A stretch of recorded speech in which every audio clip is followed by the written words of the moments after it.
Hei ystävät! Tänään puhumme päivitetystä Suzuki S-Cross 1.5 Comfort Plus All Grip Mild Hybrid mallivuoden 2025 versiosta, kompaktista nelivetokrosserista, joka yhdistää käytännöllisyyden, taloudellisuuden ja modernin tekniikan.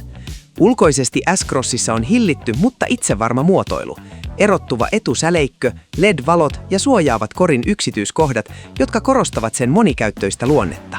Sisätiloissa Comfort Plus-varustelu tarjoaa tilavan matkustaman, laadukkaat materiaalit, mukavat istuimet, modernin multimediajärjestelmän ja panoraamakaton pano, joka lisää valon ja tilan tuntoa.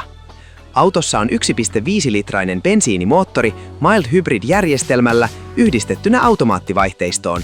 Kokonaisteho on 85 kilowattia eli 116 hevosvoimaa, ja All Grip-järjestelmä parantaa vakautta ja pitoa liukkailla tai vaativilla alustoilla.